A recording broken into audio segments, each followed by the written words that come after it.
চলে গেল চলে গেল চলে গেল একটা ইনস্টাগ্রাম পোস্ট করে আন্তর্জাতিক টেস্ট ক্রিকেট থেকে অবসর নিয়েই নিল বন্ধুরা বিরাট কোহলি। এত মহান একটা খেলোয়াড় এমনভাবে অবসর নেবে আমরা কখনোই কল্পনা করিনি।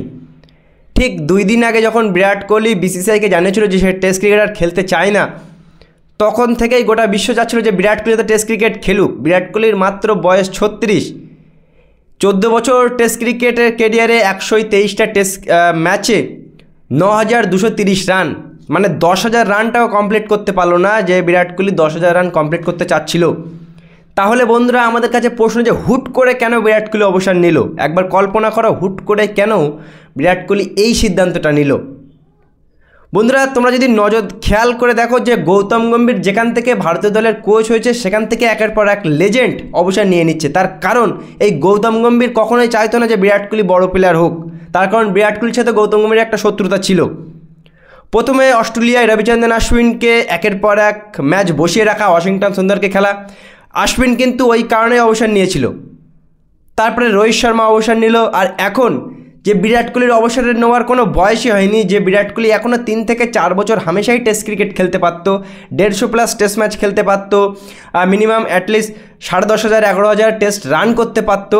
কিন্তু এই যে বিরাট কোহলি একটু আগেই একটা ছোট্ট ইনস্টাগ্রাম পোস্টে একটা ছবি আপলোড করে 14 বছরের ক্রিকেট কেরিয়ার এখানেই শেষ করে দিল।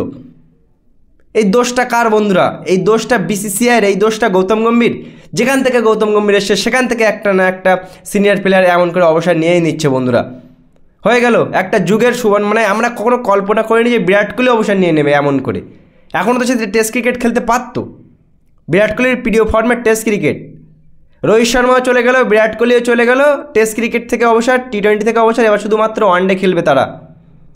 মানে বন্ধুরা ভাবলেই অবাক লাগে যে এত বড় প্লেয়ার, এত ভালো ক্রিকেট খেলে, তার সত্ত্বেও এমন করে অবসর নেওয়াটা কি মানা যায়? আমরা বিরাট কোহলি ফ্যানেরা, আমরা ইন্ডিয়ান ক্রিকেট টিমকে কত কিছুই দেওয়ার ছিল বিরাট কোহলির।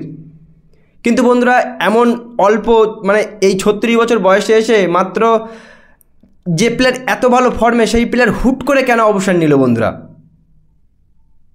প্রশ্ন কিন্তু থেকেই যায় বন্ধুরা। এর পিছনে অনেক গভীর ষড়যন্ত্র আছে যে বিরাট কোহলি কেন এমন হুট করে অবসর নিল। আমরা কিন্তু কিছুদিন পরে হয়তো জানতে পারবো যে বিরাট কোহলির ওপরে প্রেশার ক্রিয়েট করেছিল বিসিসিআই বা গৌতম গম্ভীর।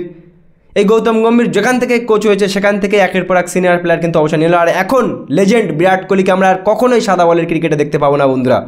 তার কারণ সে অবসর ঘোষণা দিয়েই দিয়েছে। আর কখনোই বিরাট কোহলিকে আমরা সাদা বলের পোশাকে, যে টেস্ট ক্রিকেট মানেই বিরাট কোহলি ছিল, যে টেস্ট ক্রিকেটে একটা জোশ নিয়ে আসতো বিরাট কোহলি, একটা যুগ শেষ হয়ে গেছে বন্ধুরা। কল্পনা করতে অবাক লাগছে, মানে যে বিরাট কোহলির খেলা দেখে বড় হয়েছি, সেই বিরাট কোহলি আর কখনোই টেস্ট ক্রিকেট খেলবে না। ভাবলেই অবাক লাগে বন্ধুরা। এর পিছনে কারা দায়ী বিরাট কোহলির অবসরের পিছনে? মতামত তোমরা অবশ্যই কমেন্ট সেকশনে জানাও বন্ধুরা, যে বিরাট কোহলিকে আর কখনোই টেস্ট ক্রিকেটে আমরা দেখতে পাবো না।